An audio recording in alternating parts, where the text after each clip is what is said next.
I wasn't planning on doing any kind of review or impressions, anything about Blood of Zeus, but then I ended up watching it for some reason, and I feel like I have enough things to say about it to make a thing, so I'll do that very quickly. Overall impressions. I don't like it at all. I really don't like it, actually. All opinions are valid, and my opinion is that I didn't like it and that it did nothing for me, and that it was kind of a waste of my time and the time of the artists who worked on it and all the people who really worked hard to get this out there and put it on Netflix. And real quick before I launch into my one big point, this has been promoted consistently as an original Netflix anime. Here's the tricky thing there. So anime, in the most basic sense, means Japanese animation, right? So like, can you have, I get that they're just referring to the style, but like, is that somehow appropriative? Is the West allowed to just make anime and just call it that? Or is there something a little weird about that? Maybe it's just me. I think something like Steven Universe borrows a lot of stuff from anime, even in the visual department sometimes, but it's still a fun Western cartoon. So now, here we are. I'm going to talk about my big problems with the show as briefly as possible. Basically, these problems all revolve around the show's narrative and the relationship that narrative has to actual Greek mythology. Like, respecting traditional narrative it's fine if you're going to respect traditional narrative in your work, but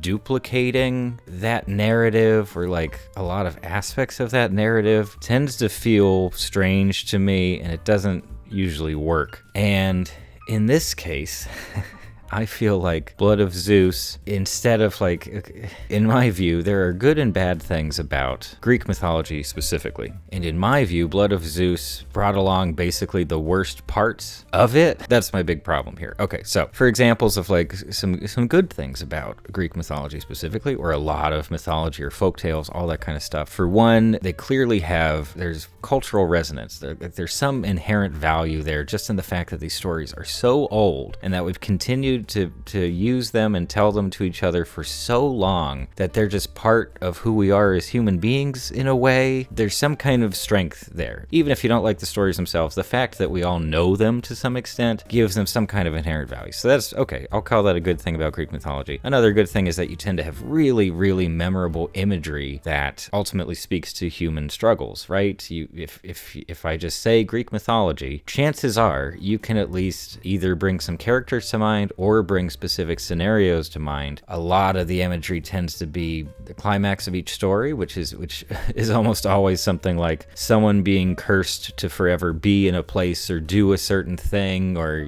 there's a lot of eternity, a sense of eternity and being stuck. Very strong identities as well, and the characters, even if they're thin characters, which we'll talk about later, we know who everybody is and what role they're playing. And another really positive thing about the mythology is that you have really basic but like mostly acceptable ethics, especially by modern standards. Like, there's a lot of problems we could find with the ethics of Greek mythology, but at the same time there is still a vague sense of encouragement towards being a good person in really simple ways. Like, if you see a traveler and they don't have a place to stay, give them a place to stay loyal to your family. On the bad side, however, of Greek mythology stuff, for me, those characters are real thin, and part of that is probably because, well, the storytelling tradition was way different back then. You couldn't develop characters in exactly the same way. Also, it was an oral storytelling tradition. The stuff that people were going to share with other people is just going to be the basics. It's not going to be anything super in-depth. As a result, a lot of the characters in that mythos are just kind of they have like one thing, they have one trait, they represent like a single idea or something, and that's kind of it. Female characters tend to get a really raw deal. This is not something exclusive to Greek mythology, of course. It's tons of cultural folktales. It's certainly all throughout the Bible, and it's something that has continued into our storytelling tradition of today. The super easy example is crime dramas and horror movies. So many of them focus on violence towards women, and most of the time, they're just innocent women, and sometimes sometimes the death of a woman is just used as a way to kick off a larger story. It's something we've been doing for a long time, and I feel like it's a bad thing that's part of the Greek mythology specifically. And one more quick bad thing that I see here is just an overemphasis on filial piety or filial connections in general. Like, it's really important in Greek mythology who's related to who. Basically everybody, all the gods are kind of related, and then any human characters that get wrapped into the mix, it's because Zeus slept with them or somehow they're a spawn of a god, and it's a really cheap source of drama. It's not something I tend to enjoy in storytelling in general. Okay, so let's apply the good and bad things to Blood of Zeus. Do I feel that this show delivers some of that really cool, memorable imagery that we get from Greek mythology? Nope. Not even a little bit. It's mostly about people running around. They're monsters sometimes, but there are no like really solid singular moments that really stand out to me and that I feel are so strong that they could last in our collective consciousness for hundreds or thousands of years, like so many of the images from Greek mythology already have done. The ethics thing, not really. I don't get a sense of morality tales here or like teaching lessons. And on the bad side, Blood of Zeus indulges in all of those bad things that I just talked about, and I will explain in some kind of detail how it does that. Thin characters, their motivation is like there's a guy they don't like, so they have to do something about it. Here, our protagonist is some guy named Heron, and he's the epitome of the Wonder Bread dipped in a sugar-free vanilla milkshake kind of hero, where I guess he's supposed to have a personality, and sometimes he yells, but that's about the extent. He's just a guy, and he's there, and people tell him to do things, so he does them. He never has to work for anything. Oh, you know what? Here's a magical thing. This will be really helpful, and you should just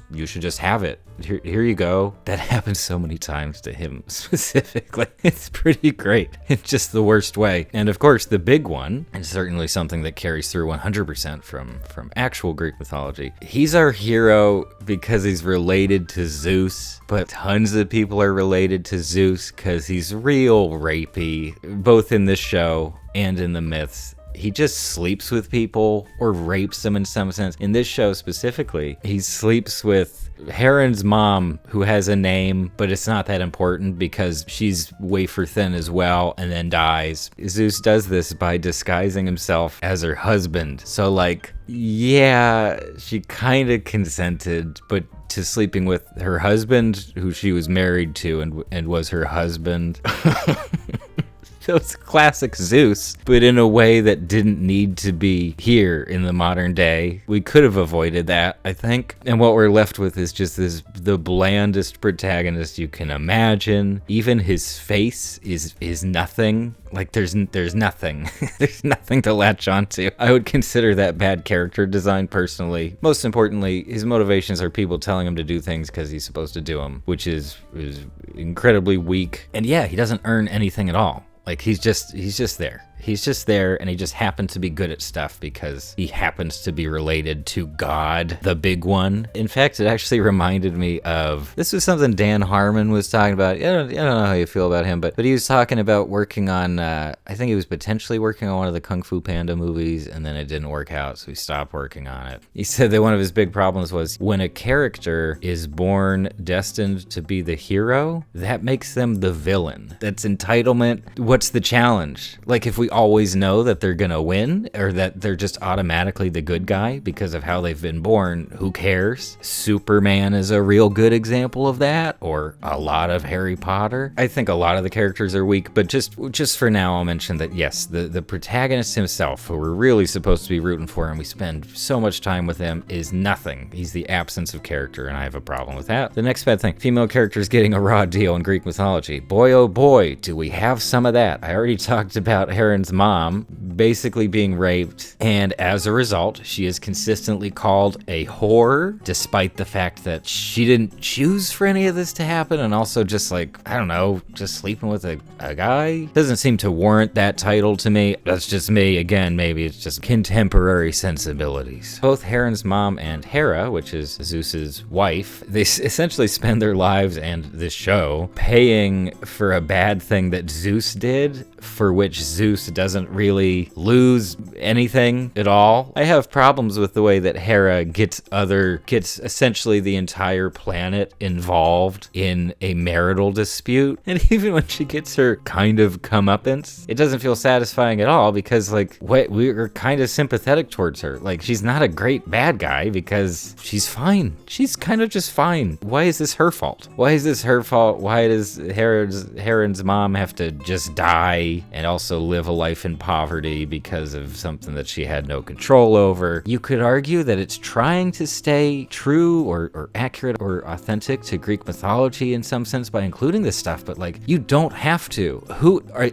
Are the mythology police gonna just stomp down to the Netflix offices and just say, no, like, you have to treat women badly in your story though, and if you don't do that, we're gonna get mad about it? I'm sure there would be a contingent of that on the internet. Who cares? This would have been a really cool opportunity to update mythology in a way, or like add something new to it that isn't quite as awful as what we already have. And yeah, in terms of the last bad thing I wanted to bring up that it carries over from Greek mythology is that huge emphasis on family and who's related to who, because all of the biggest reveal moments in this show are just that, oh, you know what? You're actually related to somebody else. How about that? It's pretty exciting, right? That's a drama right there. You're family members. Ha! How do you feel about that? And it's awful. And specifically at the center of the show, it's about two brothers, but one of them is bad, which, aside from being something that we've seen forever, it's just been around, a trope that just won't go away. And even recently, as I've been watching through Legend of Korra for the first time, like at least the first 2 seasons, maybe the third, I haven't finished it yet. People can correct me, but what is it with like the bad guy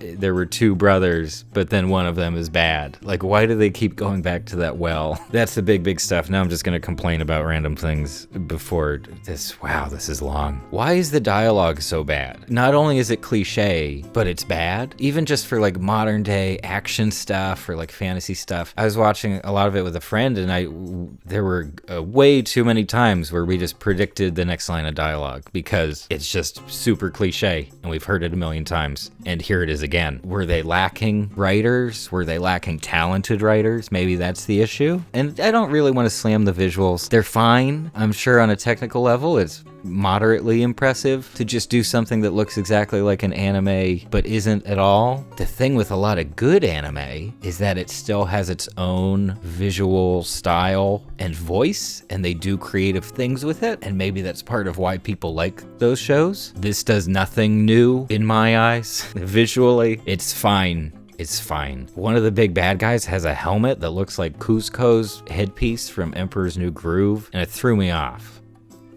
That's all for that one. That's all I had to say about that one. You know what? As a way of wrapping up here, I'd like to make one little comparison. This show just came out, right? Like, last week? And it just happens to be like a few weeks after we got another iteration of a contemporary take on Greek mythology in the form of a video game called Hades from Supergiant. And everybody really loves that game. I think it's fine. There's my review that I won't have to do now. It's fine. The gameplay's nothing all that special to me, and everybody's really getting worked up over the storytelling in that game, and like, oh, it's so good, and the character work is awesome, and you never see this in video games. This is really cool. And I don't agree with a lot of that, and especially because, I mean, storytelling's boilerplate for the most part, and some of the voice acting just feels like they got Trish from down the hall because they couldn't find anybody else, and it's just awful in a really tangible way. But here's the thing, with all that said, all my personal negatives that I find in that game, I still think it excels way past Blood of Zeus in just about every category, from visuals to storytelling, and most of the time voice acting. Just writing, just line by line writing and dialogue is so much better in that game. And you actually feel like the characters have a personality, which is, it shouldn't be an accomplishment, but it is here because because unfortunately they share so many traits, and they share that source material, and it's really, really hard with the timing of this show coming out to ignore that. It's a little bit funny to me. I don't necessarily think Hades is an alternative for someone who watches Blood of Zeus and doesn't think it's all that great. You know, it's a different thing. But still, it's just an example of how it's completely possible to do not necessarily something new and exciting with Greek mythology, because Hades really doesn't, but at the very least, you can be competent. At the very least, you can write characters that feel like they have motivation and souls. I didn't like this show at all. Please tell me what you thought about it, because that boosts engagement, and that's a good thing. They tell me it's a good thing to boost engagement, so